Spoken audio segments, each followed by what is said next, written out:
All right, folks, real quick, I want to talk just a little bit about saving money at savewithconrad.com. Take a look at this chart if you're watching with me over on YouTube.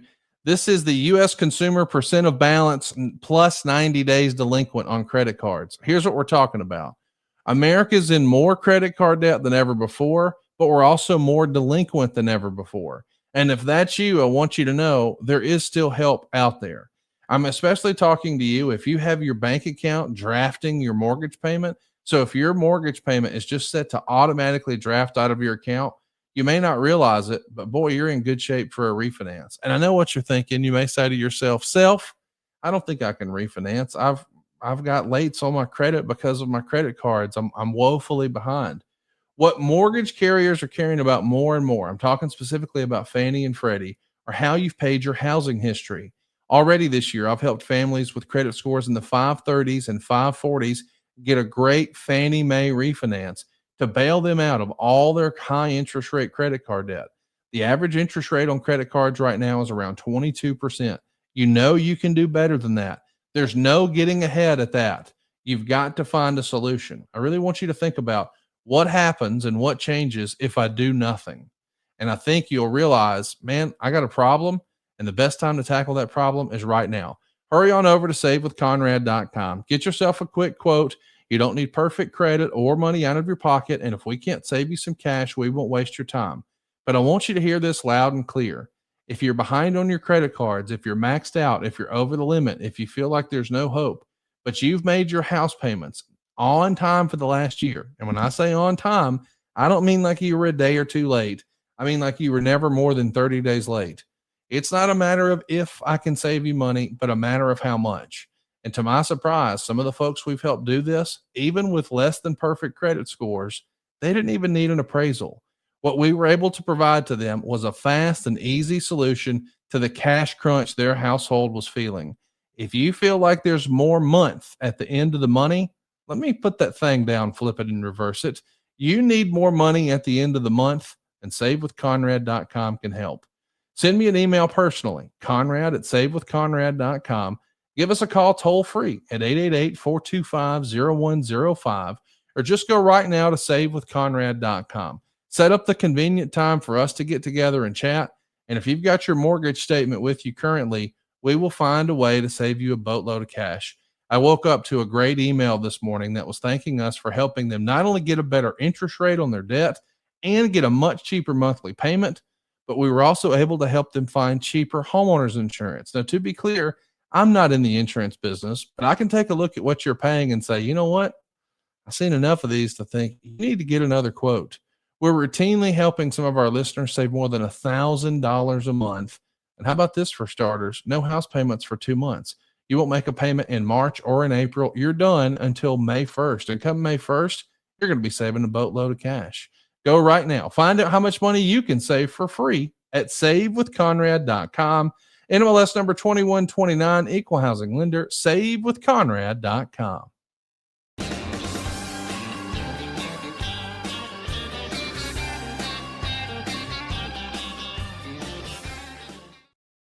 Hey, it's Conrad the Mortgage Guy, and you're listening to My World. And of course, we couldn't do it without the Hall of Famer, the greatest professional wrestler of all time, your friend and mine, Double J, Jeff Jarrett. Jeff, how are you, man? Oh, pretty good, Conrad Thompson. How we doing down there? I'm glad to be here on My World recording day. Man, oh man, we got some sunshine out here. It's just that time of year. We're kind of in that, I don't know, wrestling world. There's always something going on, but I don't know, man. I'm ready for spring to get here. I do know that. I'm ready for some warm weather. How'd your weekend go? We'll just start there. I won't start out with any nonsense chatter like I usually do, but how'd your weekend go?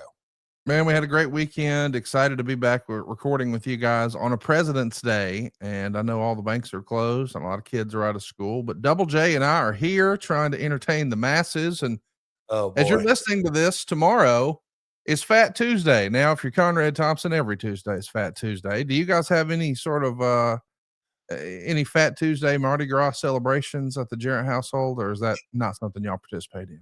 Well, we don't participate in that. I can't believe we're already here. Time really does fly. But a buddy of mine that our daughters played ball with. He sent me a 9-year Facebook or Instagram memory, and I just was kind of dumbfounded on how time flies. And now here we are in 2026, and we're already headed toward Mardi Gras. What are you doing for Fat Tuesday on Lake I'll be doing physical therapy on my wonky left foot, so that's what I'm looking forward to. But I know this past weekend for a lot of civilians, it was Valentine's Day. Is there a Jarrett celebration associated with Valentine's Day? I mean, if I had to venture a guess, you hit a couple of strokes on the queen, but was there something else? Is there something that you guys have like a standing appointment every Valentine's Day? You know what? We actually talked about that a couple of times on Saturday. She said that she said, "Man, we got kind of a low key Valentine's Day, just like I like it." And then we started kind of talking about different Valentine's Day, and neither one of us. I guess my whole career, you work on so many of the different holidays, and Valentine's Day isn't something that she, I guess you could say, highlight. But we. What did I do? I cooked dinner for everybody. No, we just kind of chilled. Did we go play ball with Cody on Saturday? I think we did. We went up, hit a few baseballs with him. But no, kind of a low key. She's, she likes to celebrate on birthday. I'm a July 4th guy. Obviously, the Thanksgiving and Christmas, but Valentine's Day is nothing that kind of jumps off the page at us. Did you and Megan watch any movies? What'd you do? Date night? Oh yeah. We, of course, I know that all of our listening audience, we were all tuned in to Grand Slam Australia. Of course, it was, programmed to be the ultimate Valentine's Day evening celebration. So we grilled up some fillets here and we got to see Kyle Fletcher do his thing. Megan loved it. Listen, all I saw was high marks. It looks like, I guess tickets were sold as if it were a premium live event. And anytime you get wrestling down under, it is going to be special. So we had a pretty big time show. I think they had a longer block of time than normal. And it was a who's who. But how about game 7 or match 7? Mark Briscoe, Kyle Fletcher, a ladder match. What'd you think? Those guys, and what was Kyle's tag team? Aussie Open.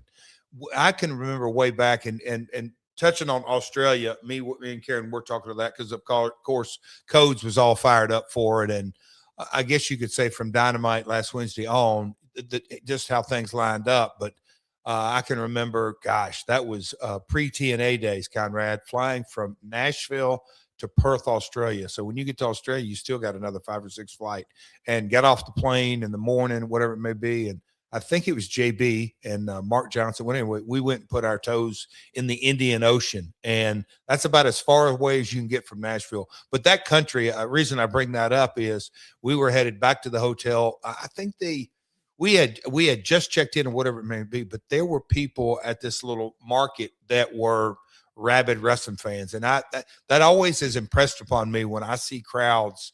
And they just don't get a lot of AEW or WWE, and they're super rabid. But for folks like Tony Storm, Kyle Fletcher, Harley Cameron, folks from down under that have really succeeded, I think is the most simple way. And when you see Kyle in a single main event back in his home country, like I said, in this country you get wrestling in every market, not every market, but a lot. They don't. And so I just think it was a real special. It's almost, I'm sure Kyle had to kind of pinch himself as successful as he's been. And he's still very, very young. And that team, when they got rocking and rolling and really working all over the world, Japan, UK, and all that, and really had some super high profile matches. But then for Kyle to parlay that in to his single career and then come back home in Sydney, Sydney, Melbourne, the 2 biggest markets. But for Kyle to be standing on top of that ladder, that for me it's just a really, you could feel that if you ask me, no matter how you slice it and dice it. I'll call him a kid, a guy under 30 years of age to kind of come back home and hoist a belt on a ladder. That is a special moment, something I guarantee you it is one of his favorite memories already of his entire career. Kyle Fletcher, of course, is 27 years old. I did a quick little Google math, and I think you would have been 27 in 1994.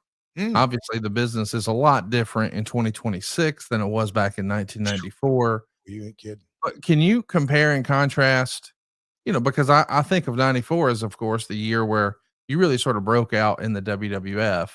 And now Kyle Fletcher is enjoying a great deal of success at the exact same age in AEW. Can you just talk about the differences of being a 27-year-old in 94 versus now? At least what your perception is as a guy who has that lived experience. Oh boy. So the differences between 2026 at the age of 27 or 20 in 1994, Conrad, is that what kind of what I just want you to contextualize being 27 years old and where Kyle Fletcher is. I tell you what, and when you're at the, I say from about 20, I don't know, or early 20s all the way till about the time you hit 30, I think there is so much adrenaline, the athletic ability, the bones, the joints, the need or a lack of need for stretching, and you got to stay in shape. You got to stay in the gym, but the preparation, you could go out and do it every night. And you just are in a rhythm and at a cadence. And I know you can't exactly compare because of the amount of shows we ran in those days. And I don't want to sound like the old timer, but that's the reality. There was so much more grind and live event. But to be at that kind of position, we'll just say the upper end of the card at that age, it feels great. But I was when I first kind of broke through that, Conrad, in 94, and you can kind of start to feel your way. I think well, for me, and I experienced it some here in the territory days that, look, it was a clear cut. Lawler was the number one guy in the business, and no one was really even a close second. But that number 2 slot was something that I wanted to grind so hard for, and you really want to dig down. I think the awareness of light bulbs start to go off, Conrad, when you really think, oh, wait, yeah, this is, you don't say these, but you subconsciously kind of process, yeah, this may be scripted entertainment, and the boss determines who wins and loses and the bumps and bruises, and we put all this together. But boy, this is a very, very competitive business, and it is at times super cutthroat. At times it is much, much more than checkers. It is deep chess. And what I mean by that is playing the long game, figuring out how to navigate. Okay, it may be best to take one step back here, or the appearance of to do in a couple of months from now, 2 or 3 steps forward. All those chess to checkers analogies, navigating your way.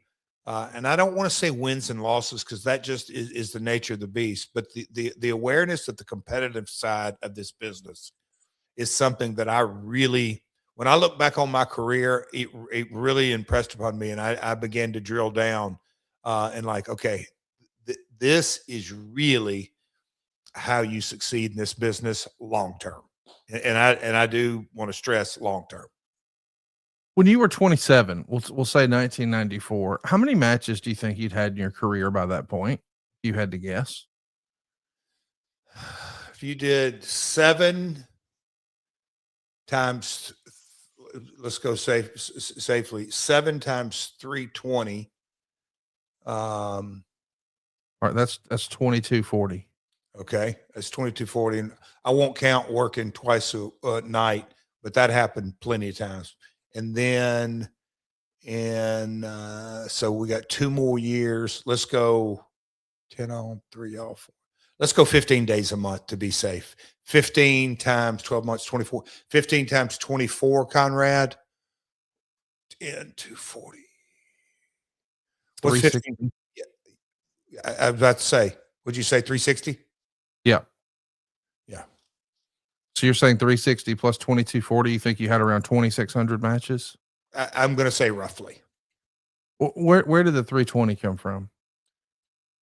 So 15 days a month in 90, I left. So we're going 93, 94, right? Yeah. So 15 days a month for WWF. But what was the 320?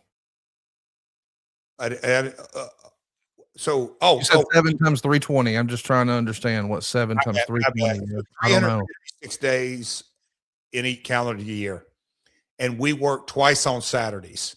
So I don't want to say 7 days a week, but it's close. So that's why I went 6 days a week in USWA. I got you. Roughly. That's why I kind of went, because we worked twice, and I was always in TV matches, but I loved it. But that's where I was coming up with that. Does that make sense? So it does, yeah. Between 3 and 320 a year. Right now, according to Cage Match, of course, this is not I think a lot of people look at Cage Match and think it's the Bible, but that's not accurate. I mean, if you were to look at Cage Match, they would say you probably had 1,500 matches. You think it's probably 1,000 more than that, because a lot of the spot shows just weren't logged back then. I mean, who would have thought we would ever try to keep track of something like that? Yeah. But I'm saying all that to say, it looks like right now, Kyle Fletcher has had 737 matches, according to Cage Match. So you would have, maybe 4 times the amount of performances, but who knows about match length and travel and all the other variables, so to speak. But if you were coming up today and you were Kyle's age, you were 27, is there a style of performer you think you would lean into and say, because obviously, everybody's a product of their environment. And so when you're 27 or when you're cutting your teeth, you're cutting your teeth based on, hey, here's what my dad did. Here's what Jerry Lawler did. Here's what the guys in the territories do. And certainly you have favorites. You're paying attention to what Randy Savage is doing in the WWF and maybe borrowing something here, there, and yon. But is there somebody out there that's of that under 30 crop right now that you think, hey, if I was his age, that'd be the style I would be doing. That feels like my speed. Does that exist for you? You know what? Just because I think the athleticism, and I've really thought about, I'll tell you, Conrad, the Olympics are on, and my buddies at the gym, and it was up on the screen. That was this weekend. Anyway, seeing the downhill skiing, they said, Jeff, you ever been skiing? I said, never been snow skiing, lots of water skiing. And the reason you're probably saying, now, Jeff, what in the F are you talking about this story? My old man impressed upon me and Lawler and a few others.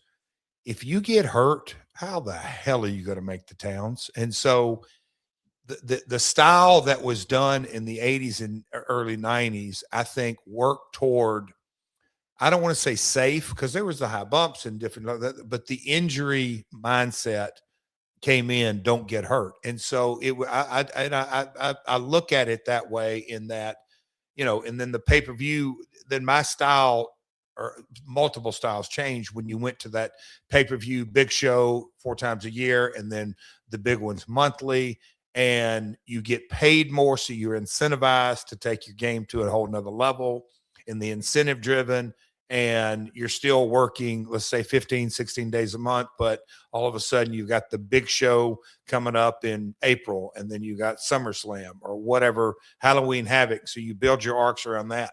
So just the mentality of today's business is, I'm going to go out on Dynamite and there is nothing I'm holding back. I believe that's the mentality. I am going to go out. I don't think the mindset happens. I think it does to a certain degree, but there's pay-per-view matches and TV matches and then house show matches. I think that has evolved to, it's all in 5th gear for the most part. And I know there are certain things that you pull out on stipulation matches, on pay-per-views and all that kind of stuff. But for the most part, it's balls out and highly competitive. And I know back in Raw, we went away from enhancement matches. So to say I would model, but a guy like Kyle Fletcher, here's what I always, and again, it's just a different era in that, how do you draw money? I was impressed upon, Jeff, you've got the in-ring stuff, almost, Conrad, from the first, I don't want to say first 90 days, but certainly inside that first year, hey, you're going to get down the in-ring stuff. Learn how to cut a promo. That's the only way you have longevity. That's how you put butts in seats. That's what could set you apart. You're not 6'5", 280. You're going to have to do this, do that.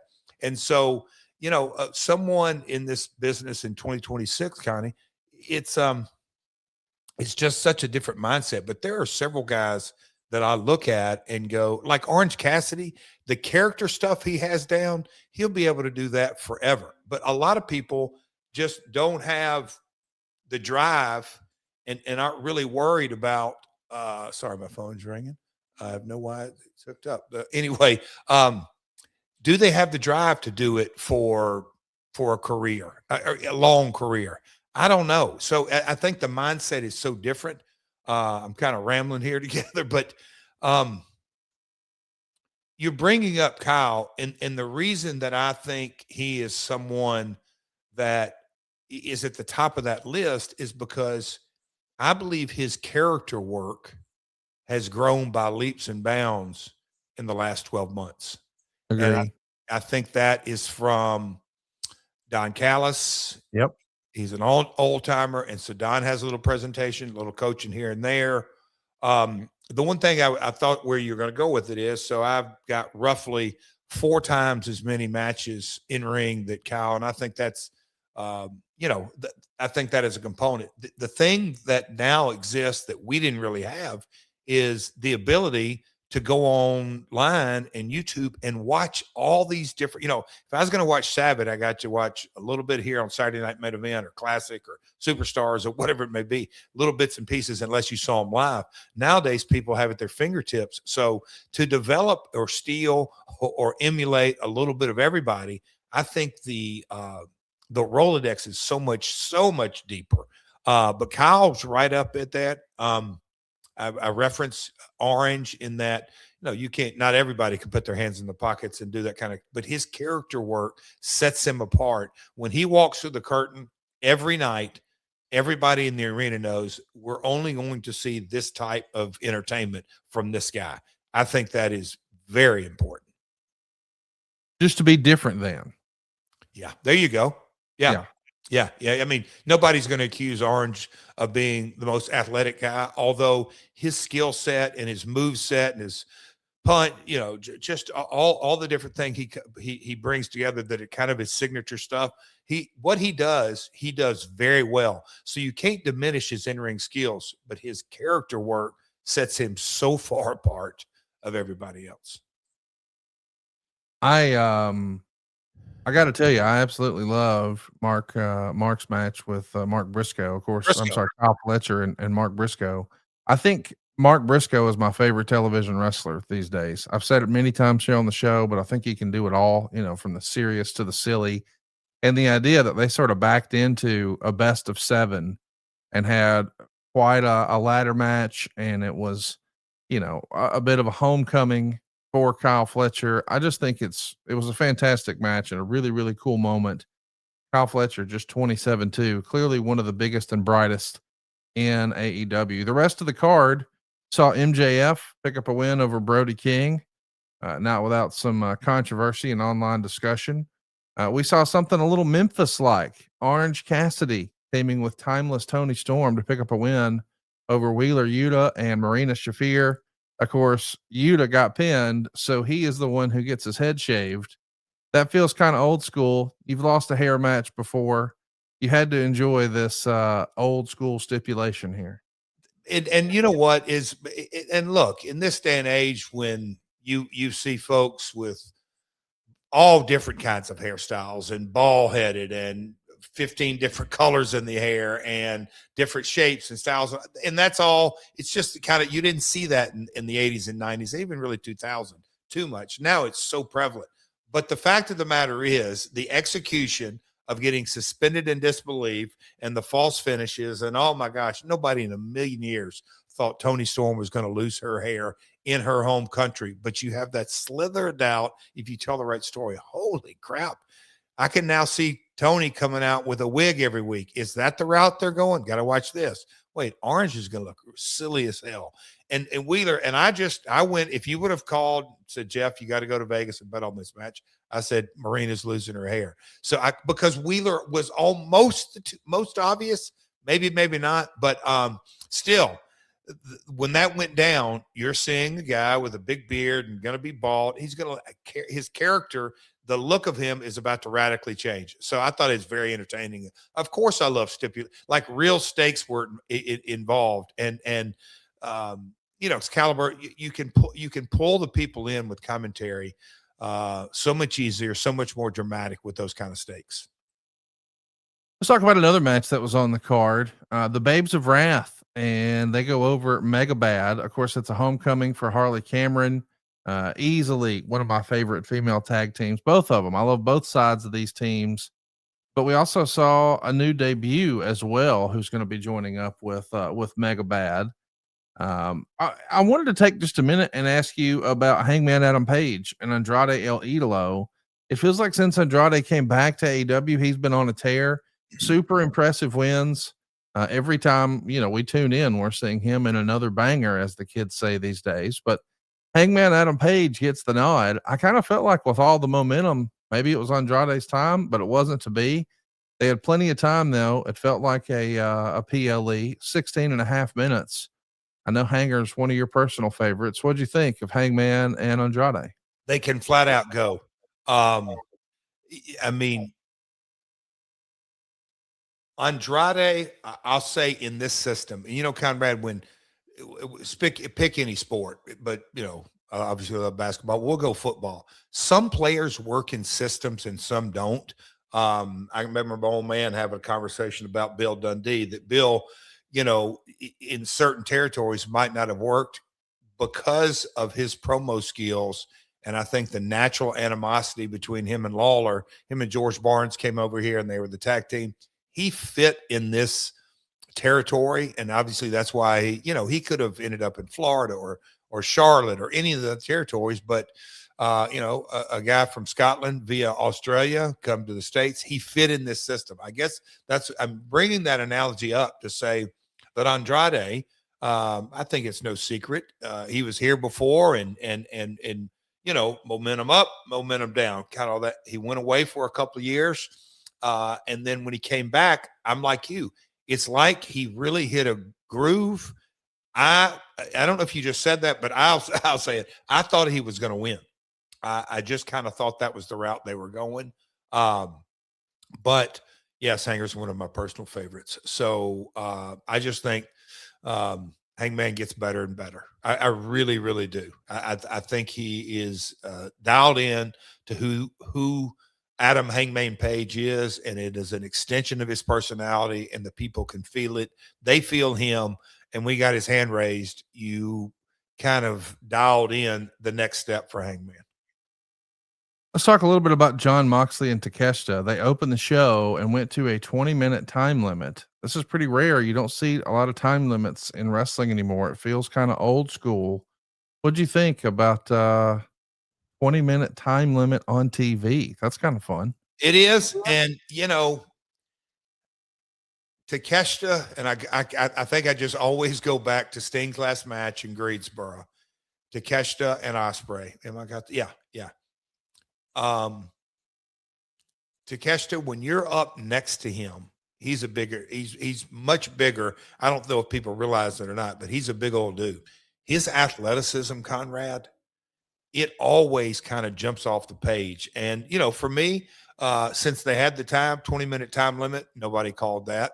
I just don't think they would. And I think that's a positive. And again, you can just kind of see the, I don't want to say slow transformation, but maybe Mox and Takeshita battling it out. I thought it really served its purpose well. That's what I'll say. Kicking off the show. Well done, guys.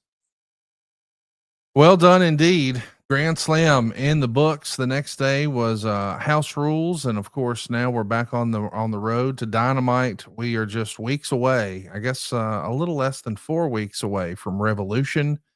Tickets are on sale now at AEWTIX.com.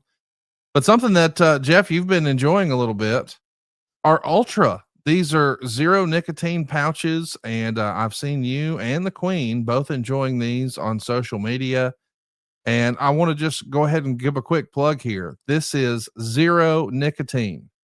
So if you use pouches, or maybe you've thought, hey, maybe I need to kick that habit or whatever, this is a 0 nicotine pouch. I just can't say that enough. Completely nicotine free.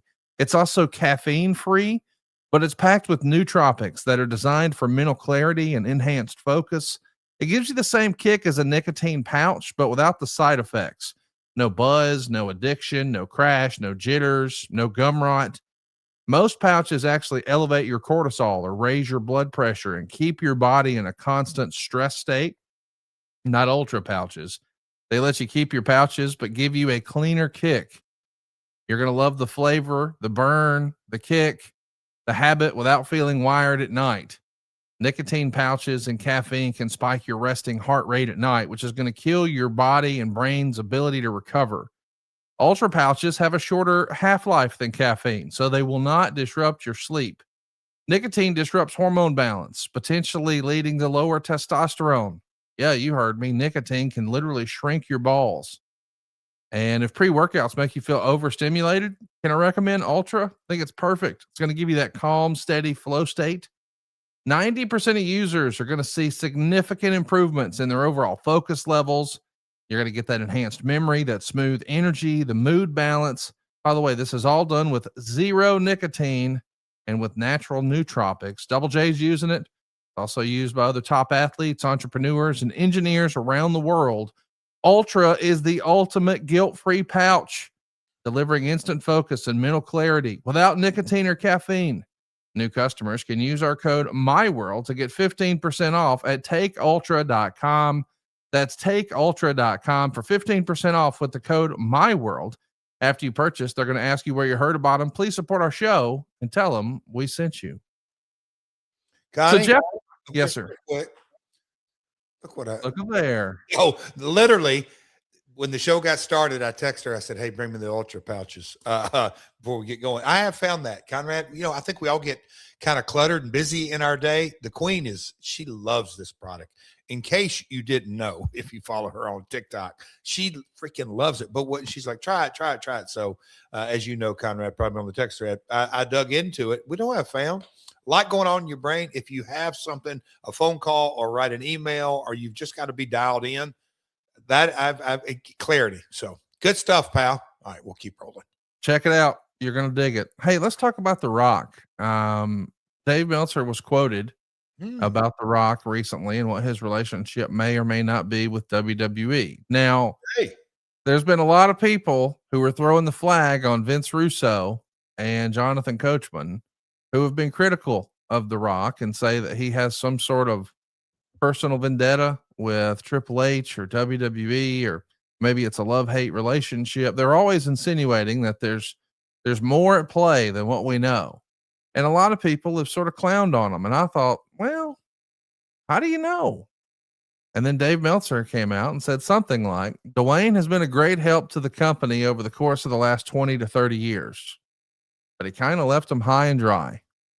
And everybody's got their own speculation on what he did and why he did it. And Meltzer in this conversation would also confirm that turning John Cena heel wasn't The Rock's first plan. The original plan was turn Cody heel, and Cody said no. And I guess they couldn't make Cody turn heel. And he's recently been interviewed about being a babyface and saying he wants to stay a babyface. It's fun. He's having a good time. You can actually read his quote here. He says, for a long time, there were a lot of anti-heroes. And just recently, it felt like WWE hit this stride so much with youth in the audience that it felt like baby faces came back to life. Jey Uso, for example, is somebody that the kids go crazy for. Sami Zayn is out there doing it. And for me to be able to be in that spot, I don't want to leave it. It's so much fun. So Meltzer confirming that The Rock was pushing for Cody to be a heel. Cody said, thanks, but no thanks. So they go to John Cena, and then I guess abort mission somewhere. He left him high and dry is the way it's categorized by Dave Meltzer. What do you make of Meltzer's comments here about The Rock? And this is not anything new in me. Conrad, we've talked off air, on air. I think Dave, look, I don't know whether to believe that or not. So, where does he get his sources? You can draw 1 + 1. Does it really equal 2 in this kind of wacky world? I don't know. Well, hang on. I Yeah. understand you're wanting to be political here and give everybody the benefit of the doubt, but just on camera as a character, did we think that what The Rock was going to do is do the throat slash to John Cena? John Cena turns heel, and then we just never see The Rock again? Oh, Because that's what happened. yeah. Oh, no. That is what happened, right? Because I do want you to correct me. Like, that was Rock's last. We haven't seen him since. That's what I thought. Okay. I mean, if we did see him, he comes out, he holds up a few fingers, and he leaves. But I'm saying there was no payoff. Yeah. Yeah. Okay. So I will say this. That does kind of connect dots. Oh, okay. So that's his original. And look, when you have is Rock, he's a billionaire now, right? If not, he's Real close to it. Yeah. okay. Yeah. So does he need WWE? No. Does he need TKO? No. Is he on their board? Yep. If he's a board member and a board member asks a talent who is, and I'll say this with all due respect, because I've just been around this game so long, Rock is in, we'll call it one generation, and Cody is in the generation down, I would say, that the next generation. And a talent says no. I think if that's the real reality, let me ask you that, Conrad. Do you believe Cody said no to switching heel? Yes, but I also don't believe that he was the only person who said that. Okay. Like, Yeah. like I'm of the opinion nobody wanted to turn Cody heel Okay. except The Rock. Okay. Okay. So now, yeah, that's better. Don't put it all on Cody. But if the final boss, who really is in a lot of ways, I would say he's got more weight on that board as it relates to professional wrestling than anybody.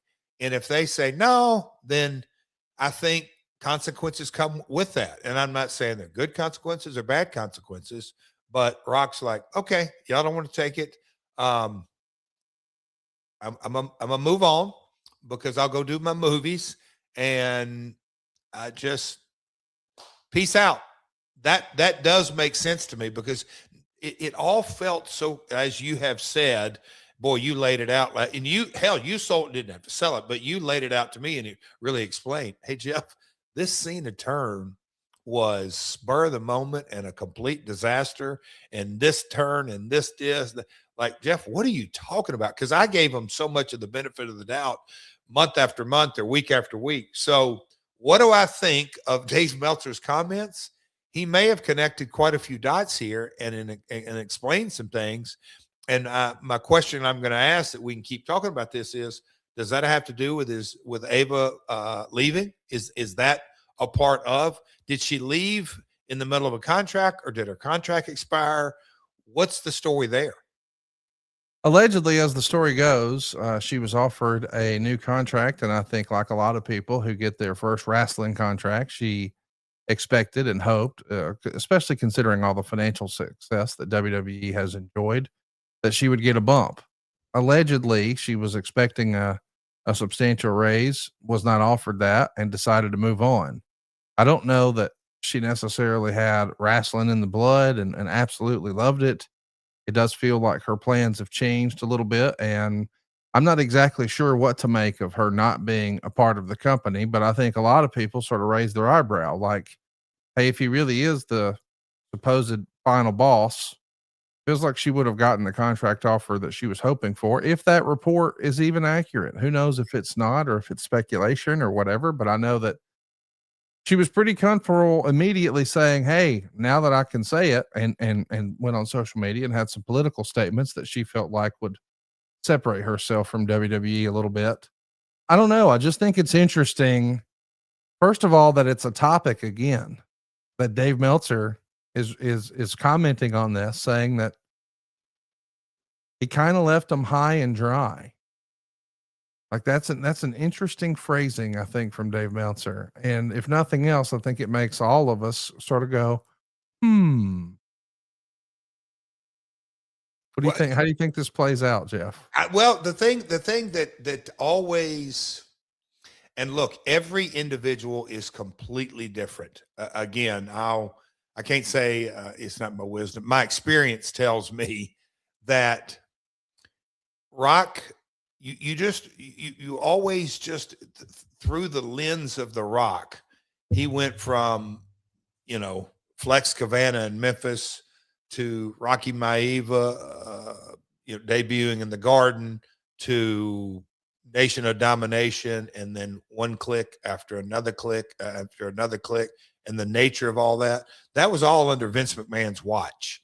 And so when I just think there is a lot there when year after year and the success and all that, and then he's on the board, but running the wrestling show, Vince is no longer there. That changes the dynamic in his brain. You can go down and look at Austin or Hogan, Hogan, not just Hogan and Vince, Hogan and Eric, Lawler and my old man. I mean, you could go to just Dusty and on and on and on and on and on, all that. I think I just have always thought it's very interesting to kind of look at that chess piece going on. And now you have Meltzer chirping like that. I don't think we've seen the last of The Rock just because of the TKO relationship. But I think there's some folks that why is he mentioning it now when the scuttlebutt around WrestleMania is that ticket sales are soft? I was going around that. Is he? That's where I was saying, you're such a smart. Is he break glass? Is he, hey, Rock, what would you like to do in Vegas? And we'd like you for not one night, but 2 nights. I don't know. Is he break glass when needed? Are we about to see Rock arrive on the scene? A lot of people are curious. A lot of people want to know what they're going to do about WrestleMania. We're going to talk about that because there has been a lot of discussion.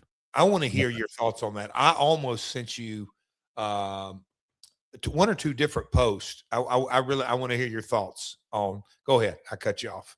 No, you want to hear my thoughts on what? WrestleMania ticket sales. Okay, I'm with you. Hey, let's talk about that because I do know that WrestleMania ticket sales being sluggish it is the hot topic in the wrestling business, and we'll break all of that down. But real quick, I want to brag about our friends over at Cash App. Listen, I'm talking to you if you've got teenagers right now. I wish this was a thing when you and I were kids. I remember as a kid, I wrote an IOU for, I think it was basketball cards. Either way, though, there's no sophisticated way when we were kids to really learn about money. Cash App has changed all this. This is for the parents out there with teenagers. Listen up, man. I know it's a full-time job just keeping all these different things under control. But Cash App can help you make sure your teens' money and their spending doesn't add to that craziness. Cash App is designed to meet teens aged 13 to 17 where they are, with intuitive educational tools. Now, this is only available through sponsorship by an eligible parent or guardian, so we need your help. But this way, teens can gain access to a personalized Cash App card. And yes, it comes in different colors and patterns to fit their style. But more importantly, they get the ability to instantly access money from their friends and family. Cash App makes managing money feel easier and honestly just cooler than all the other options out there. The platform has the tools that can help teens develop real-world financial habits in a space that's safe and easy to navigate, all with your oversight and your approval. If your teen is getting their first job, Cash App can even help them get access to their paychecks up to 2 days early and can help them achieve personalized savings goals that they can set for themselves within the app. And that might actually be my favorite part, to encourage young people to set savings goals and then help them achieve that. Man, can you think of a more rewarding thing and a more rewarding habit for a kid to fall in love with? With Cash App, these tools become something that the kids actually want to use. They're designed with them in mind. And hey, listen, nobody wants unnecessary surprises. So with Cash App, buddy, there's no monthly fees. There's no minimum balance requirements. There's no hidden charges when you're sending or receiving money. And with the Cash App card, you and your team's balances receive 24/7 fraud monitoring. And if something ever feels off, you have the ability to lock their card right from your phone in just one tap. So skip the stress and give your teen a way to learn financial responsibility with no hidden fees. Download Cash App and get started today. And for a limited time, new Cash App customers can earn $10 when they use the code FAMILY10 in their family profile at sign up and send $5 to a friend within 14 days. Terms apply. One more time, new Cash App customers can earn $10 if they use the code FAMILY10 in their profile at sign up and send $5 to a friend within 14 days. Terms apply. Cash App is a financial services platform, not a bank. Banking services provided by Cash App's bank partners. Prepaid debit cards issued by Sutton Bank, member FDIC. Direct deposit and promotions provided by Cash App, a Block Inc. brand. Visit cash.app/legal/podcast for full disclosure. So, Jeff, WrestleMania, it's the talk of the industry. You know, you and I have, I don't want to pat ourselves on the back here and take a victory lap or say we told you so, but we told you so. We knew that creative last year and the WWE's financial success was largely being, and I don't mean for this to sound the way it does, but it was being propped up by John Cena's farewell tour.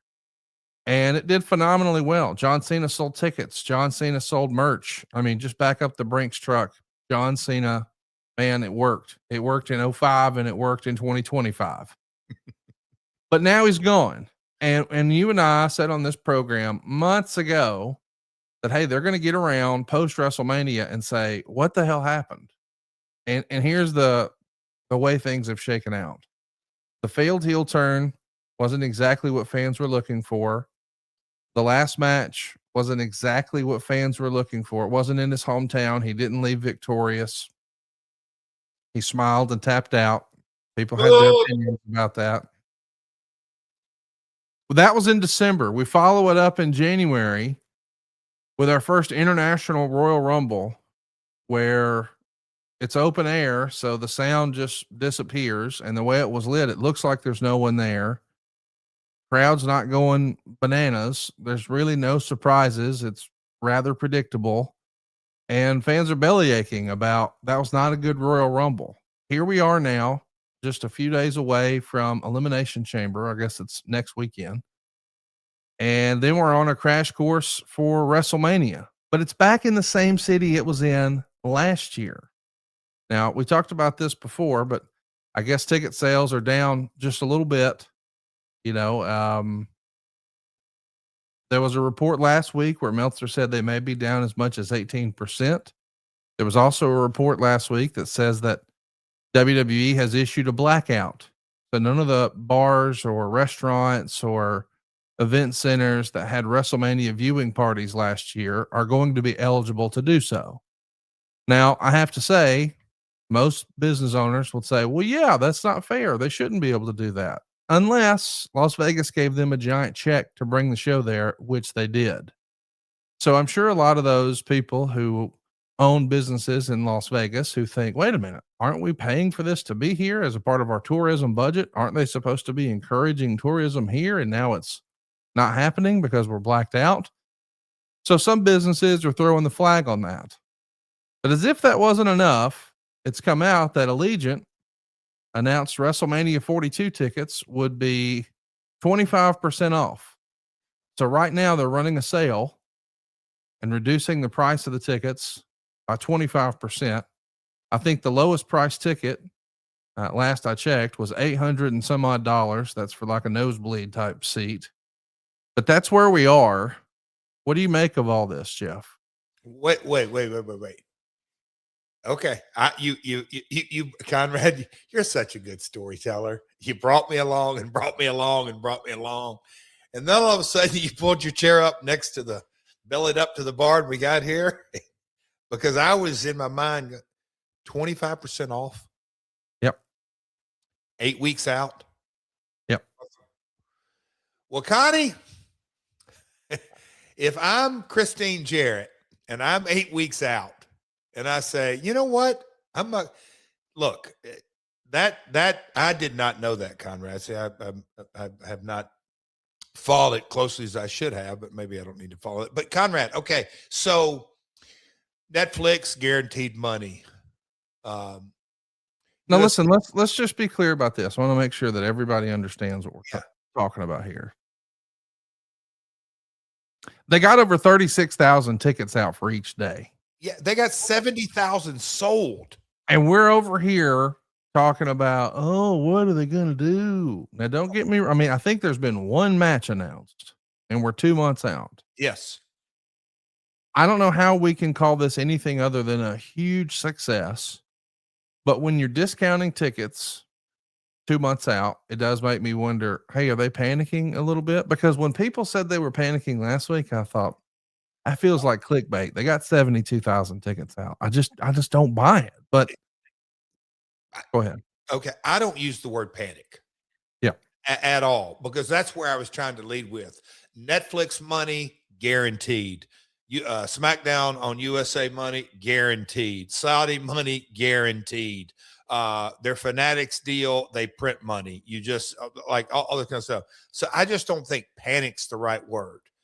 Concern for butts and seats, 25% off 8 weeks out. That is absolutely a strategy because they know the data better than anybody. Hell, I don't have a damn clue, but I am a promoter and have been around it forever. And you don't discount tickets. And I get it, one match, and I get it. They've got 72,000 sold the first 2 days shows, and they got a fat check from the city of Las Vegas, and they're going to drive live event sales because Allegiant is their partner. I mean, we could go on and on and on. I don't think there's a bit of panic, but is there a new strategy implemented immediately that they probably didn't have in their plan, maybe their backup emergency plan? No doubt, Conrad. I'm sure Meltzer or whoever, did we do this last year? What are the comps? That's what I'd love to know. When's the last time for any PLE that they put 25% on sale 8 weeks out? I think that is your story. I mean, I don't think that is the story. There's no panic. There's no, oh my gosh, all that. Look, their bottom line is going to be just fine. And I'm sure the old 80-20 rule, they're going to make 80% of their profit off 20% of their deal. So those on location packages and come watch the pay-per-view with this guy and a meet and greet with this guy and this and that, they are print money. But as far as butts and seats in the stadium, they are reshuffling the deck, I think is the most accurate. Panic, no. Concern, yes. So there's over 37,000 tickets out for each night. And I know that people are going to say, oh, well, that's so down. And it is. Is it down? Oh, buddy, last year they had 60 and 61. So last year at WrestleMania 2025, night one had 60,151 tickets distributed. Night two had 61,389. Okay. Now we're around 37,000. Okay. So I get that, tickets they'll hit 50. You think they'll do 50 each night? Yeah. I mean, don't you? I mean, my gut tells me they're going to reduce. I mean, they're going to be 50. I'd love to hear a Live Nation expert, a real data-driven dude in Vegas who knows that stadium inside and out, who knows that market, has seen all that kind of stuff. I'd love to kind of hear where their projections have been lowered, but what? I don't know. So here's the bigger question. How much of this do we take as a sign that their business is softening? And how much of it is just a decision that they made knowing full well what the result would be? I'm not saying that to be ugly. I'm just saying, when AEW announced they were going to run Wembley Stadium the second time, so not the first All In Wembley, but the second one, you and I and everyone else said, well, it'll be less this time. Sure. And I know that there were other people who said, oh, it's going to be even bigger. We're going to bring even more people in. And it's like, no, not to the same building, back-to-back years, because the first time feels like, oh my God, they're back in Las Vegas. We got to go, blah, blah, blah. But when they do it the second time, I think a lot of people who have made plans to travel as like their once a year vacation, they start to say, well, I don't know if I want to go back to Las Vegas again. There is a sense of sameness there. And let's not get it twisted. Once upon a time, WrestleMania meant you bought one ticket. Now you're buying two. So automatically it's more because there's 2 nights, but also too, you've got the TKO tax on top because tickets are more expensive every year. It is what it is. I think they knew this going in that this would be an issue, and they probably made a calculated decision based on whatever the increased offer they got from Las Vegas. Vegas was, because originally, once upon a time, this was supposed to be in New Orleans. And I've talked to a lot of people who went to WrestleMania last year who were not going this year. And about every other one of those that have made the decision and told me that they're not going this year said, now, if they were going to New Orleans, that'd be different. And I don't know if that's just because it would have been a drive and not a flight, or it's more affordable to, get a room and hang out and eat and all ride share and all of that in New Orleans. I don't know. But I do think that they knew this going in and they made the decision. So I'm confident that the bottom line, as far as sponsorship dollars, gate dollars, revenue that they get from the city, all the different tax Fees. breaks, the P&L piece of this will be fine. But the optics are something WWE is finally going to have to deal with, because it feels like there's been a lot of fans online sort of, throwing a flag saying, oh, WWE's dying. But there was nothing ever to support that. But right now, hey, if they were over 60,000 and right now they're at 37, and you think they'll get closer to 50, even still, I'm saying if a company like AEW had that drastic of a drop, boy, the internet's just going to light up with it. And I expect that for WWE, and I think it's silly because in the end, it comes down to the 2 words of this: wrestling business. Yes, you saw wrestling, and boy, they made more money for the business. It was a win, but the optics are something they're going to have to massage. And clearly they're mindful of that, or they wouldn't be doing blackouts and they wouldn't be doing discount codes for tickets. What do you expect? Are they going to try to do something with The Rock? Are they going to try to do something with Stone Cold? I mean, we've heard rumor and innuendo that WWE wants to do something with him. I can go ahead and confirm he's going to do a podcast. We found that out accidentally when we were test driving software for our podcast network here. We were looking at a different way of producing them, and our crack producer, Dave Silva, was going through the training, and they said, you're the second wrestler we've done a podcast training with this week. And he said, oh yeah, who's the other one?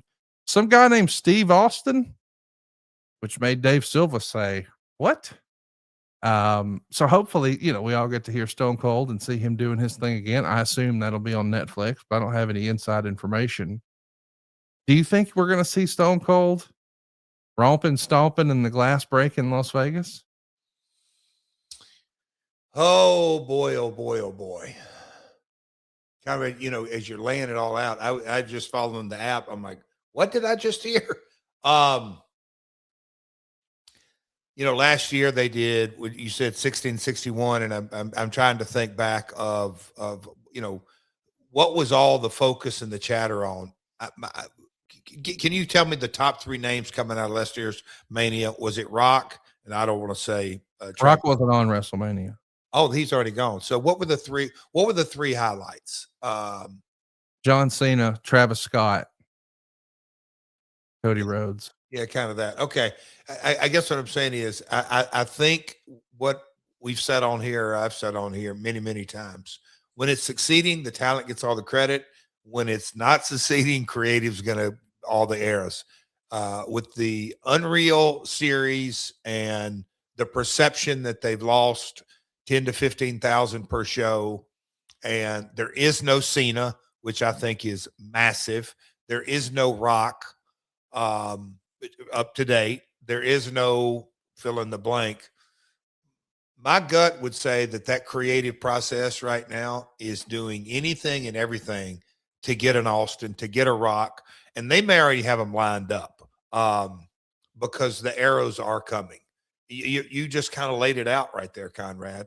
But if you've just said that, that's why I'm processing that real time, because I was going down the road of Rock coming back, but the daughter just leaving, and look, who knows? Ava leaving could be a part of Unreal, and we're going to see that next season. Well, hang on. What's he going to do? Let's just talk about that. What's Rock going to do? Like, where would you drop him? I say that because for years and years, people assumed it was going to be Roman Reigns and The Rock, but they've the only match they've announced is CM Punk and Roman Reigns. So we know CM Punk and Roman Reigns in theory is night 2. So now you're looking at a night 1 main event for The Rock against 2 to do what? You can always card subject to change. Sure. Do they shift gears and put The Rock and make that a 3-way? I don't know. You certainly could do that leading up to the week of. Interesting though, but that's what I'm saying. Who are the real needle movers? I think we've landed on, and you just said Stone Cold. Okay, that's not a maybe, Conrad. That's late breaking news. There you go. I mean, there's a shift. Well, him doing a podcast versus him wrestling are different things. But I mean, even if you brought him into the program, what would he do? Who would you put him with? I'm asking legitimately. Well, I'd have to sit back and get in a creative room and who can do this and who can do that or bounce. Special referee, special guest enforcer, a tag where the other guys do 85% of the work. He comes in, stunners and clotheslines and punches in the corner and stomps in the corner and drinks a lot of beer and stun. And we all go home happy. I mean, those two, let me ask you, Conrad, because we can always figure a way their spot on the card, because I don't think anybody's going to go, man, I want to see Rock in a 5-star match. Stone Cold, man, I hope he's going for this title. It's adding them into the mix. It's getting them in the game. Is there anybody else, Conrad? I can't really think of. Taker is seen so often now and is a part of the office, so to speak. I don't think Mark. Well, the last big name they can pull is Bad Bunny. And I'm not saying necessarily he's your favorite, but Bad Bunny is going to help move some tickets, I'm sure. Yep. So I bet they could. Why'd you say he's not my favorite? Because his in-ring skill set? Well, no, what's your favorite Bad Bunny song, Jeff? Exactly. No, I'm just saying, like, respectfully, I don't know anybody who listens to Bad Bunny, but that doesn't mean that he's not a megastar. Like, gigantic. Yes. And so, like, I don't know that my wife listens to Bad Bunny, but she wanted to see the halftime show. She knows he's a big star. And by the way, he is a nice guy and he is a fantastic wrestler. And I think a lot of people are pulling for his success, but I'm saying he would move tickets. And I know that some of our listeners are going to throw the flag on that. But the reality is, look at what Taylor Swift did for the NFL. Now, people can act like there was no real value there, but hey, man, you got your head in the sand. They were selling a lot of jerseys because of her, right or wrong. And email demo, they did. Come on. And she wasn't even a part of the show. So here's a guy who can be a part of the show and who can sell tickets and who can be that attraction. It feels like, maybe he and Logan Paul doing something on night 1 is a given. But I don't know what they would do. Like, listen, I was hopeful if Stone Cold was going to come back that we might finally get that Punk and Austin thing, because I could just get excited about the promos. It doesn't look like that's going to happen. And hey, I thought, well, if The Rock's going to come back, they could finally do the whole Rock and Roman thing. But that doesn't look like that's going to happen unless they have both of those guys do double duty. I mean, I guess that's possible that you could have Rock and Roman on night 1 and you could have Austin and Punk on night 1. And boy, if you want to sell night 1, well, there they go. I don't know though. I even if you do put them behind glass and you hit the emergency button, I don't know how you program it. Well, and here's where I'm contradicting myself.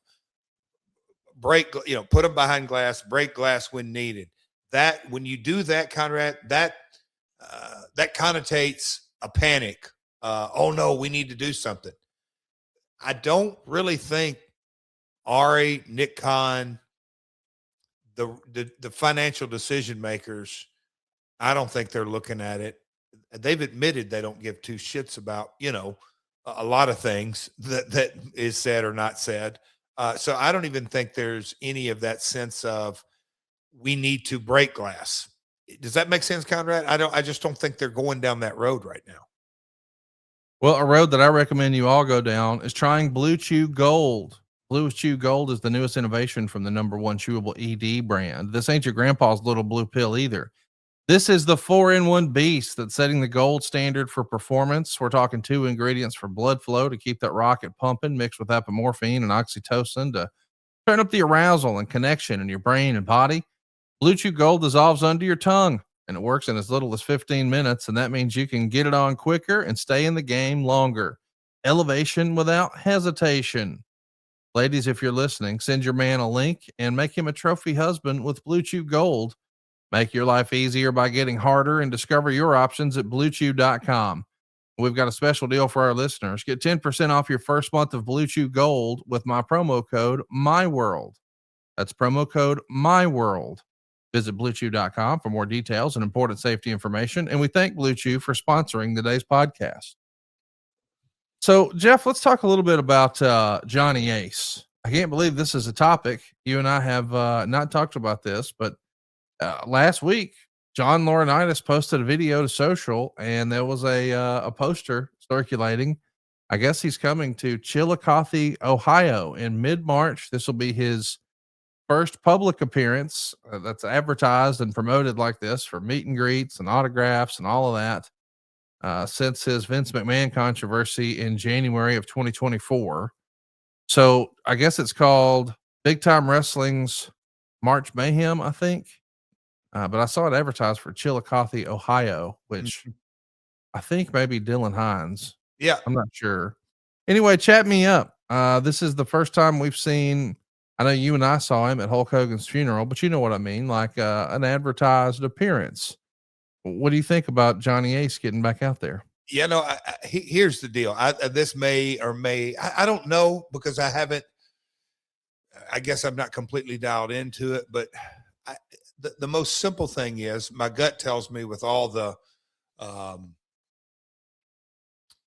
news attached to Johnny and Vince and all that kind of stuff over the last couple of years, I think there's going to be a ton of divisive comments, if you will. And I just always go back to he who without sin cast the first stone, because at the end of the day, I don't really know all the truth. I don't know where Johnny actually sits in the lawsuits or all that kind of stuff. But let me answer that for you. He's not a part of any lawsuit. I feel like this gets repeated all the time, and I don't know why it gets sort of mixed up. There was never a criminal investigation or there was never a criminal lawsuit. So John Laurinaitis never had any legal wranglings he had to do, like with the police, with the authorities. He was a part of a civil suit, meaning another person sued him, but he's since been dropped from that case. So whether it's legal, like a criminal lawsuit, there are none. And he did have one civil lawsuit and he's been dropped from it for months and months and months, maybe the better part of a year. So he's not named anywhere with any sort of criminal trouble or civil trouble whatsoever. But that often doesn't matter in pro wrestling. A guy like Enzo, I believe, was once upon a time accused, and then he was, as I understand it, his legal problems went away, but he still finds himself on the outside looking in. So anytime you see a guy who is essentially, maybe it feels like been blackballed, pushed out of wrestling, but now easing back in, I think everybody's going to pay attention to it. And then it becomes the game of telephone. Oh, he's going to jail that was never a thing. He was never charged criminally at all. So that's all just make believe, rumor and innuendo. So here's what I'll say. And like when I went back in 18 to WWE, work with Johnny there. I worked with him all 4 or 5 of those years that I went back and forth. I'll say that I often would tell Johnny, and here's how if you really know his story, he's brother of Road Warrior, how he got in, he used to work in the corporate world. I'm going to give it a shot. Flair gave him his first set of boots. There's a fascinating story. And I'm going to say, Johnny may or may not have 5-star matches under his belt, but the business acumen of that guy, if you really drill down on the story, goes over, works for Baba, and I think he has the most tours of any American. I mean, we're talking Gordy and Hanson and Abby and all these different guys. I mean, he was on tour after tour. So he made it in the ring and in the wrestling corporate world there, comes back here. And there have been talent relations guys, J.J. Dillon, Jim Ross. We could kind of go down a list. Nobody had the longevity that Johnny, I used to say, dude, I say this with all due respect. It is the one job that is sitting on go as far as heat. You look at JJ's career, he was a manager, heel manager, and then worked his way up for that. He didn't have near the length. JR and the King, you think about how successful that team is. At the same time, Jim's in that heat role of talent relations. Johnny, singular, yeah, and I know he did an on-air talent there for a short bit, but a single guy. And so he had that run. The stories the guy knows in and out. But look, it obviously didn't, his exit of the business didn't win well. I love it. I am a lifer. I'm a third generation guy. And you're kind of putting it out there as a civil thing, but man, I just think that it's funny to see him advertised because he's the guy that approved yes or no, to see him advertised for an appearance because he's the guy who always approved or had to deliver the bad news from Vince all those years. And there for a short time, when I really first got to know Johnny was in WCW. I'll never forget. We both got on the plane, both first class, both sat down, and he's like, hey, I'm starting, or I just started, and we had that match with Sid and all this kind of stuff. And I was just like, this guy, I mean, he took the job and WCW sold the next day and he lands up there and had a 20-year run. So anyway, I'm glad to see it. I think it's very interesting the way the world is now in professional wrestling. John Laurinaitis is going to be sitting behind the side of the table and selling autographs. I think it's pretty damn cool, Conrad, if you ask me. Good luck to him. What do you listen, you just gave a totally different, usually when we hear people talk about Johnny Ace in the wrestling space, boy, it's always negative. Guys like Teddy Long and others, I guess maybe at different times took some of his quote unquote decisions personally, but I get that. I've always believed that. I mean, again, I don't know. I wasn't there, but wasn't it always Vince's decision? So here's my personal look. And as a kid, I sometimes had to carry Lawler, but mainly my dad's good news or bad news. And I'm saying bad news is there was guys that didn't want to do jobs, or, hey man, I'm delivering checks. I go by my dad's bookkeeper. He gives me a stack of checks. I'm 22, 23, drive to Evansville, and I got to hand those bad boys out.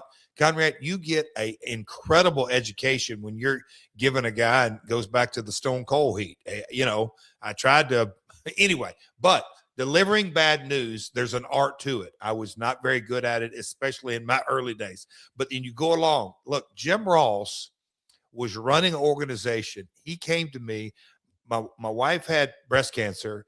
Linda McMahon made it a point to tell her husband, leave Jeff off, leave him home. He needs to be with his wife. I work 1 year, halfway, so my contract is a 3-year deal. Jim comes, I don't think it was singularly his decision. He cuts my contract in half because he has to do his job right. You talk about a heat spot. Of course I wasn't happy, but as life went on, hell, me and Jim have been co-workers. We did he's the first guy I thought of on the New Japan deal. Business is business.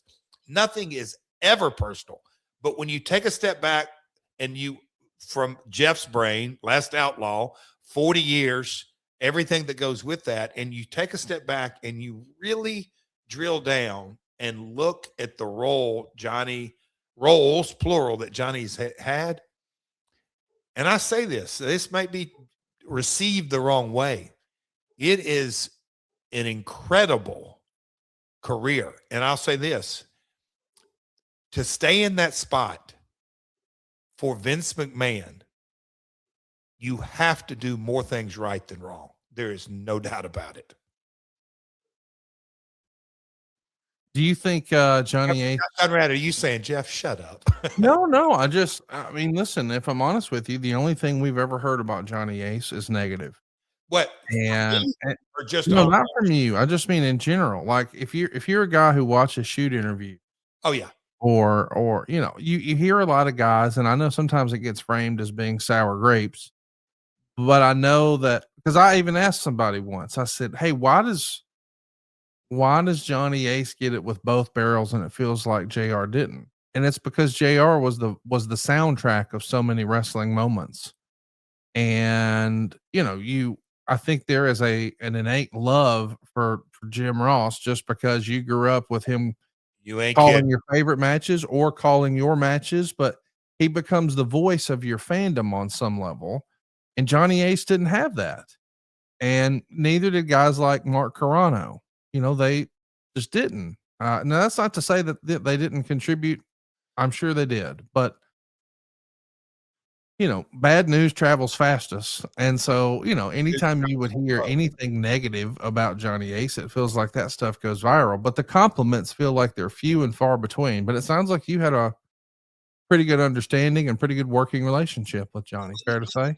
Oh, look, I mean, we've had our, and I don't want to say cross, but I look, and I know that I view business is business. I get it. I tried not to take anything personal, but let me ask you something, which I think is always interesting. When you really drill down and look at Bruce Pritchard's career, Paul Bosch, um, early, mid to late 80s with Vince, and then worked his way up and, just Bruce in creative and the change. And then he was there when the Russo Ferrara thing, and this just like his whole track record. And Bruce was put into, even in creative, it's just a tough spot. Had he not broke out at the time he did and did something to wrestle, don't you think the narrative on Bruce today would be completely different? Because they wouldn't know Bruce. They would always hear, oh, that's, yeah, I just think getting to know someone, hell, Conrad, like to this day, people don't have a clue, but they go, oh shit, I started listening to your podcast. I always thought this, and this, and they talk about the TNA and they talk about this. And I really hated you as a character and this, all that kind of stuff. The podcast put a completely different perspective on Bruce. I think that happens with so many people. I think the majority of people really don't know Johnny. I'm positive of that. He hasn't said a damn word. Like, here's another example. For better or worse, Kevin Sullivan, not the wrestler, he's never done interviews. He's just done post-production work, and he's freaking awesome at it. But you don't really know who Kevin is at all. That's right. You just don't know who that person at all. And I'm not saying good or bad. I think Johnny is in that character. But if people knew, I mean, even the simple little stories about him, I think it was Nikita, like he lived on the couch of Nikita Koloff to break into this business. You just kind of look at, okay, he paid his dues there. He paid his dues there. He was put with the sheep herders. What? Like, there is a fascinating story to Johnny. Well, I'm interested to see how he's received. I've never had a crossword with Johnny. I've only seen him in real life 3 or 4 times, but I hope he kills on everybody at the table. Wouldn't that be amazing? It'd be so good. He could be the ultimate heel. That would be a lot of fun. So we'll see what happens with Johnny Ace making some public appearances. Speaking of public appearances, Jeff, you're going to be making some more to promote your new statue. I can't believe this is a real thing. I think we actually have a little clip of this. Let's take a look. Oh no. Only 100 made, each hand signed, individually numbered. The official Last Outlaw Collector's Edition figure is available right now, exclusively at ProWrestlingMerch.com. Go scoop it up, ProWrestlingMerch.com. It's the Last Outlaw, Jeff Jarrett. It's a limited edition 3D scan, and it's kind of cool. It's they're describing it as a revolutionary 3D scanned masterpiece, capturing every nuance of Jeff Jarrett with unparalleled accuracy, from intricate details of his signature Last Outlaw street attire, the authentic texture of his guitar, to the defiant expression in his face.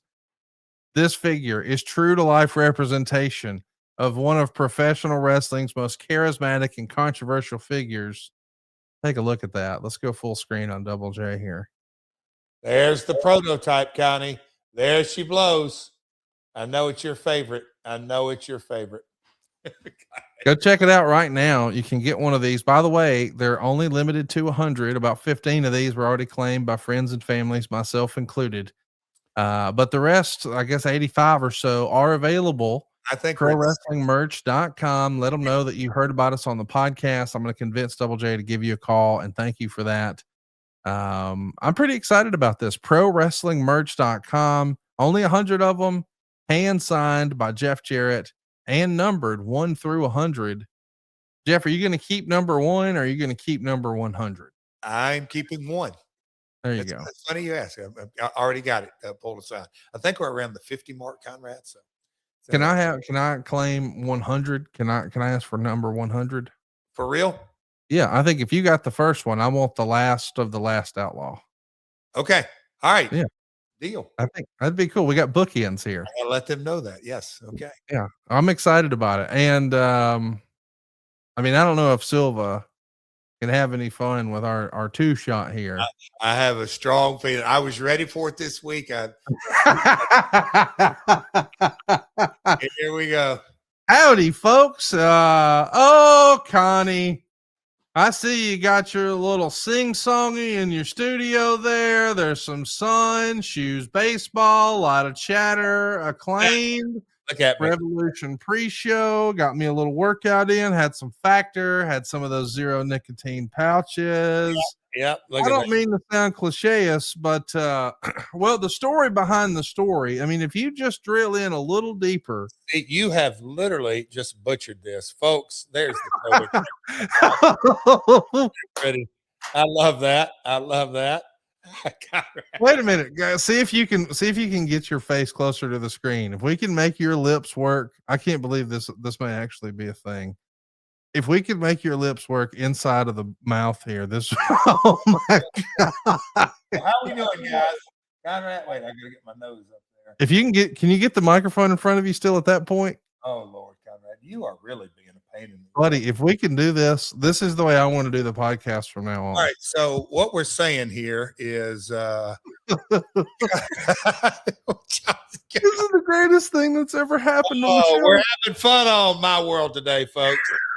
Oh gosh. You know what? I wish that hey, put that Silva, put that head back up there. I want to see if I can feed it a Better Wild allergy relief chew.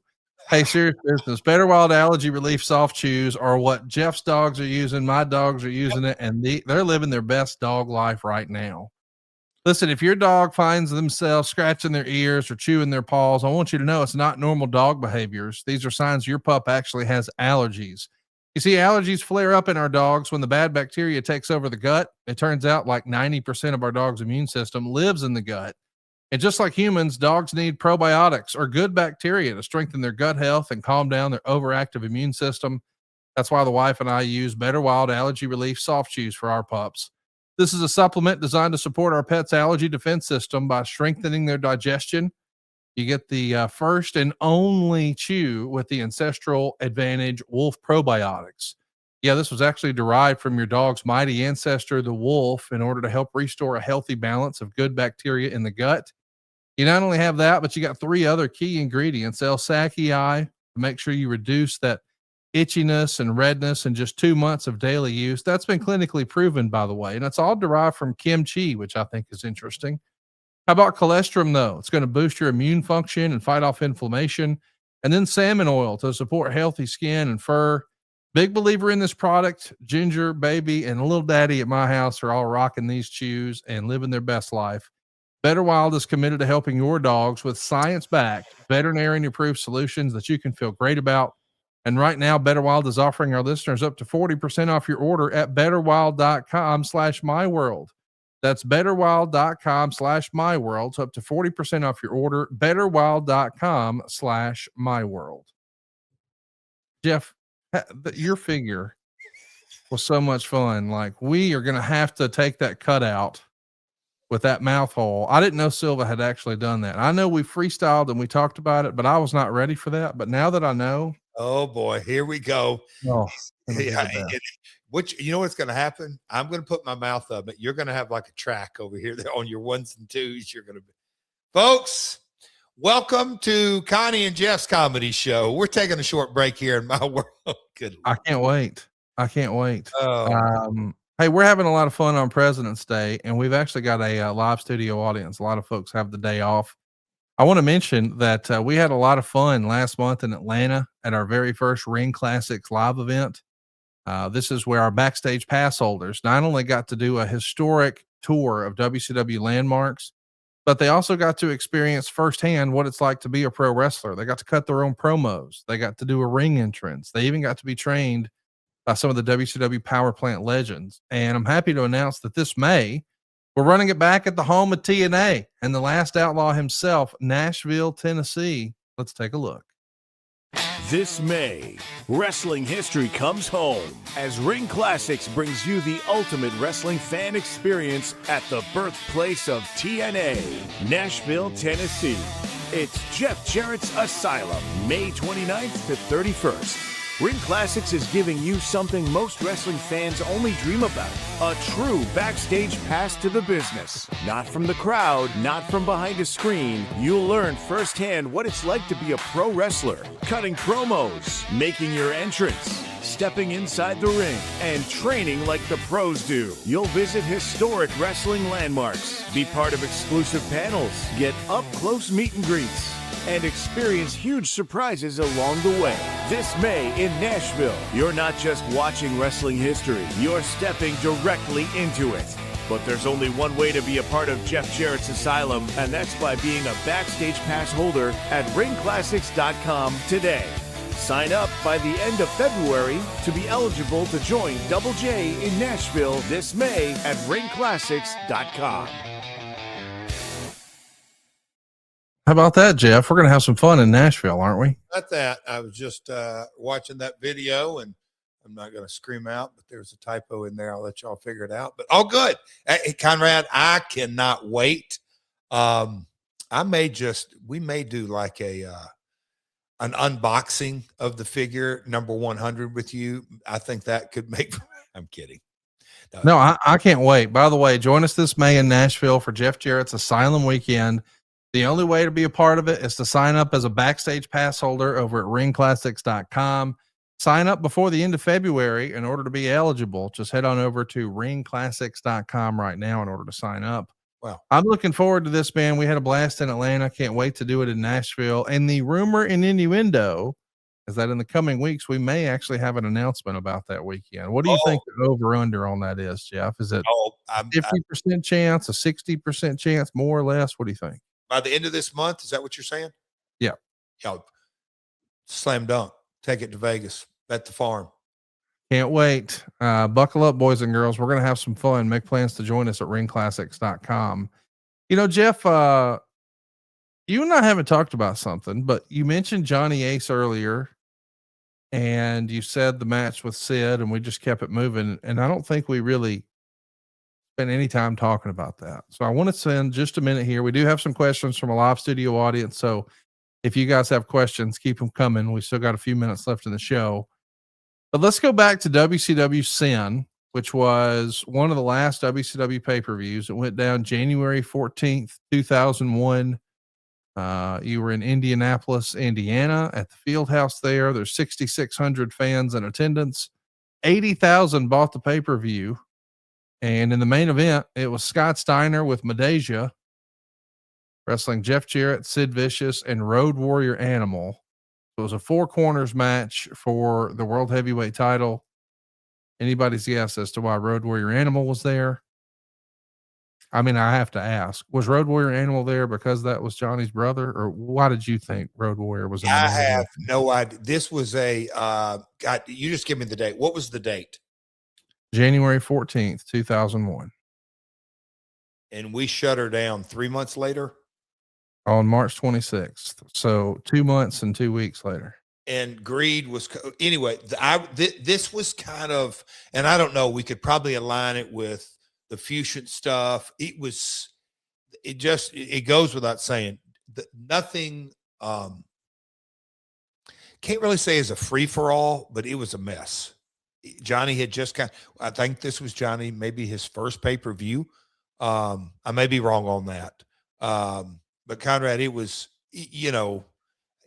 I can't ever say the writing was on the wall because I've been, hell, I did a dark side on it. I've done multiple interviews. You never ever would have dreamed, oh yeah, Vince is going to come down here and buy this pennies on the dollar, and there is going to be no wrestling on TBS or TNT. I don't think you probably had that on the bingo card. As much as the craziness it was, nobody really, I don't believe at this point, but you knew that this was imploding from within. And I think this pay-per-view was a perfect example. I'm in the match and I don't really know how Animal, and he was a mystery. And that's right. Let's just set the stage there. It's a 4-way world title match with Jeff Jarrett, Sid, Scott Steiner, and a mystery man. And the mystery man comes down. He's dressed head to toe in black. And then it's revealed that it's Road Warrior Animal. And I think a lot of people were like, huh? Because we hadn't seen a lot of Road Warrior Animal as a single. He had obviously been positioned as a tag wrestler for most of his career. And yeah, I just thought that was interesting that happened in the same match where Sid ultimately breaks his leg. And I don't think you and I have spent any time talking about that, but the narrative is Johnny Ace is the person who suggested to Sid that he try that jumping kick off the second rope that ultimately led to a compound fracture, one of the more horrific injuries in the history of pro wrestling. And I think Sid blamed Johnny Ace for that. Do you remember hearing the suggestion? Did you know that that was a possibility of him doing a move like that? Had you ever seen someone his size do that before? And then tell us what you remember happening in the ring when it happened and you look and realize, oh, plans have changed. And I was, if not, had already bumped out of the ring on the way out or whatever it means, but we'll call it earlier in the day. And I don't know, I think it was a turnbuckle come charging. Sid put the boot up and then come off with the kick. I don't know, but Conrad, here's how I viewed it, and right or wrong, I remember telling Sid this. I think Ron and Don at one point way back when, I'm not saying they're involved in the litigation or anything like that. And I said, guys, what I remember is these guys, and I don't say arguing, they're disputing on how to do a stop spot or something like that. Conrad, I've never got wrapped around the axle either way on something that really I had nothing to do with it, like nothing. But I remember it being a topic of discussion, and I don't know who said what. And if Johnny's like, no, do this, or I'm suggesting this, or Sid wanted to do this. So I don't really know where the rubber met the road. And I'm trying to think, was it slick? But he was like, oh shit, it's bad. But I didn't have any context until the following minutes, seconds and minutes after it already happened. Had you heard the idea or the story or the scuttlebutt that it was Johnny Ace's suggestion? Yes, because okay, I'll tell you a little story, best I can recall. So Conrad, we literally got a visit this place. So my dad had bought a piece of real estate right up here on Johnny Cash Parkway, and that was the original TNA office. And so this is 2002, that spring and summer, and Rudy Charles, Jeremy Borash, my dad. I want to say if Ed had come around, Ed Farrar, we're just kind of getting things going and all that kind of stuff. Ronnie, Donnie wasn't even working for us at the time. Ronnie, he had come on board, and Sid dropped by and wanted to talk. And that's where I knew that there was a lot of, oh boy, there's a lawsuit. This break is obviously bad. And I don't say it wasn't healing, but I know there was some fallout from it. And I'm saying physically, it didn't heal exactly the way they wanted it to. Sid was a rough go, and he's a big old dude anyway. But then there was going to be litigation, and I'm thinking, oh boy. So Johnny's up working for Vince and Sid's suing. And so where does this really fall? Because I don't know the exact timing of it was, but I knew there was Hogan litigation. And I don't know what, I just knew that I'm like, okay, in my mind, I'm starting in a company and I don't want to deal with this shit because yes, I was in the match, but I don't remember who said what. At the end of the day, can you really pin it on anybody? It was a freak accident. I don't think Sid could have ever imagined in his wildest dreams that his leg would have shattered, but that did happen, Conrad. And I knew that there was a lawsuit. I think that was your question. Yeah. That's when it came to my attention. Like, okay, this shit really got serious. And you think that may have been Laurinaitis' first shot with WCW? I don't say first date, but I believe that was his first pay-per-view. And I think, we could probably look it up, but yeah, it was early in his, he wasn't there long at all.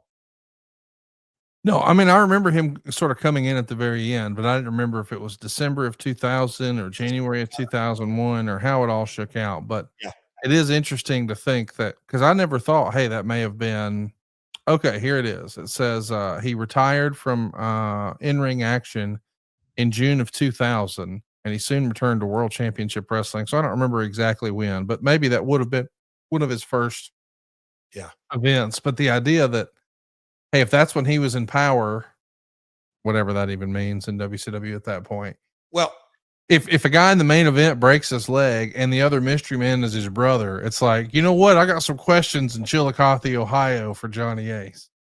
But I remember, because look, again, it was kind of a mess and we don't need to get into it, but obviously it was Russo and Farrar, and then Russo sat home, and then Eric, and then together and Bash at the Beach and this and that, and then the booking committee and, Terry Taylor and Bill Banks and Nash and whoever, that kind of somewhat committee and all that. But I remember them bringing Johnny in, and it was my understanding, I think Eric, I don't know who hired him, but whoever hired him, I think he was a Finnish guy. Conrad, let me ask, what do you think I thought when I heard, oh yeah, WCW's bringing in a Finnish guy? Because that was my understanding. What do you think Jeff thought? You've known me now a long time. What do you think I thought when we're bringing in a Finnish guy? Well, when I hear Finnish guy, I think of a guy like Pat Patterson. Yeah. Well, what do you think? Well, like out of all the things going on at WCW, that was not the issue. Good Lord. Maybe we could have used him in 1996, maybe 97, but by 2001, yes, that'd be pretty low priority on the old totem pole. I was going to say, hey, this guy wins, this guy loses, go figure it out. I think that's what we need to. Yeah. That was my chuckling thing. Like, okay, we're bringing, and I didn't have any context on Johnny. It's just like, come on, we're going to bring in. Okay. Let me further explain my thought there, Conrad. Okay. So what you're really telling me is we're going to add another chief, as if we needed one, because we've got 8 or 9 or 10, 12 talent that they get to dictate what they're going to do. And we've got a committee over here, but then you really have Bill Bush, and he's an accountant. He's in control, and you kind of got talent relations. Man, let's add another chief in there. That will fix it, guys. Have I told you? I mean, listen, I don't know. Me and you've never talked about this, but my belief was that was a Bischoff hire because he wanted some sort of liaison. Because at the time, of course, he was thinking he was going to get control. Okay. And so he really couldn't change much of the Turner org chart. But if he was there sort of as a liaison to help transition, as a front office executive and someone who could wear 2 hats and contribute to finishes, because I know that repetitive finishes or lack of hot finishes or doing the same one, 4 times in a pay-per-view, that was always a personal gripe and sticking point for Eric Bischoff. Like Eric has said that if he could have really stolen one person from WWE, the person he wishes he could have stolen that he was never successful in doing so was Pat Patterson. Bingo. Because he felt like that was what they were missing. And Johnny Ace had been presented several times as a great finish guy. So I think that was the auspices of Eric meeting Johnny the first time. And I get that. I mean, that slant makes absolute sense, but I don't think it would have made sense unless Eric thought he was going to get control because just to add another chief. But I get that. And the continuity, that to me, if that is not watched, I think it is, as my old man would say, son, that's a town killer. I can remember sitting in rooms of creative, and we were not always the very best at that. But I can remember going to Rudy, hey, Rudy, you're a referee. And so you're going to be dealing with all the other referees. Make sure, I don't think you can get every match together, and sometimes the producers got to do this, but you guys refereeing, there's a group of 4 or 5, drill down on continuity to make sure you're not doing the same. And we got in groove there. Make sure you're not doing pull the ref for the same heat spot. Make sure not everybody's using a chair or DQ. Try to, and I'm telling you, man, and I have often applauded the unsung heroes, Jeremy Borash, Rudy Charles. There's several within the TNA nucleus, but Rudy would go, okay, and Rudy would help with that continuity. Because as a viewer, if you're watching and you got 7 matches, and in match 2 they do some spot, and then you see it in match 4, you go, oh, you just immediately up. They just did that. That can hurt a show without really the talent having a full grasp of, they just did that. We executed it perfectly, but they didn't react the way, because they just saw it. Anyway, I went off on a tangent there, pal. Let's do some questions. We got a live studio audience here. You get to be a part of these if you join us over at ringclassics.com. Coach Rosie says Logan Paul has had 31 matches. His in-ring skills are good, in my opinion. Was there anyone else like Logan who got so good with so little ring experience? Well, that's a good question, Coach. Shout out, Coach. Hope you guys are still stacking up wins and headed to a national championship in high school basketball. Boy, again, completely different era, because and it's not, he's got incredible skill. I am not underselling or underappreciating his skill. But when you can do film study and you have the ability to get your ass to a ring, did I read somewhere he's got his own ring? But and then you can hire or be buddies, and you can do walkthroughs. That story, I think Bruce is the one who somebody told me the story of the Hogan Ultimate Warrior walkthrough for their SummerSlam match, and how beneficial that was for Jim. Again, that's the upside of how our business has evolved, that you have the ability to really turn this into scripted matches versus, and I don't want to sound generational, but back in the day where you kind of, I don't say call it the ring, but there was more of an art to it as opposed to a rehearsal. Irish Wrestling says, will you be interested in doing a hair versus hair match and go back to 99 hair one last time? I'd love to do a hair versus hair match. Go to Mexico where they appreciate it. No, but they appreciate it more in Mexico. I'll just say that. But yeah, I'm definitely not opposed to it, Connie. Coach Rosie wants to know, there's been a lot of hot shotting titles in professional wrestling lately. What is the theory behind a hot shot entitled so quickly? I think that is completely perception. We don't live in the era. Hot shotting, I believe the term, although I understand where folks are coming from, but we just live in a different era than where hot shotting got such a bad name. And I do think you could flip-flop the title too many times, but I also think with the amount of content, there's no such thing anymore. Not that, yeah, there is, but as true dark matches, there is, but every defense is more or less a part of a television or a stream program. And so the speed of the business at times, I think you can enhance the stature of a belt if it does, quote unquote, hot shot it. I think you can elevate it, where in years past, it jumped from here to here to here. Wait, the business was much slower in storytelling. M. Meeks says, do you think when the new Nissan Stadium in Nashville is finished, WrestleMania will come? Think we're going to get a WrestleMania in Nashville, Jeff? Yes, we will.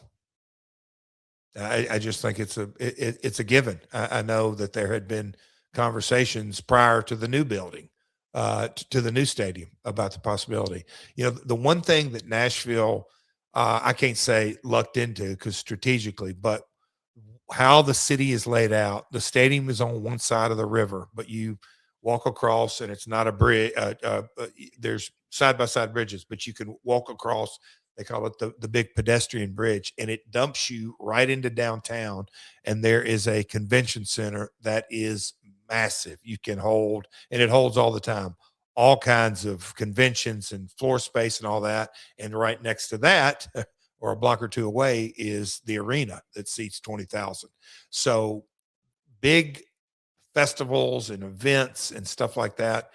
And the city in Nashville, they have built around it, and it continues to build it, but it's an entertainment city now. And you have all the bars and restaurants. And then, several years ago, we were way behind on hotel rooms. Well, our city government and county government, they strategically said, hey guys, we got to catch up and catch up quick. And they incentivize the Marriotts and the Hiltons and all those folks. And there is a lot of hotel space now all over.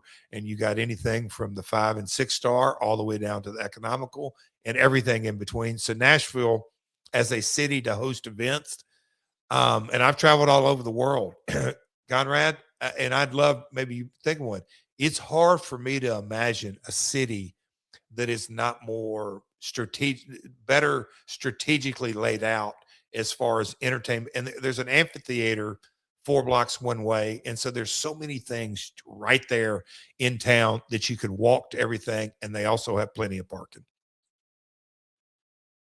What a great question from a wrestling historian. We'll close on this one. I don't even know if you've noticed this. He wants to know, how do you feel about Drew McIntyre being called the chosen one? Often imitated, but never, ever duplicated.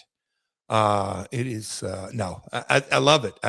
Drew goes way, way, way back. I think that was a Vince McMahon giving him that. So, I don't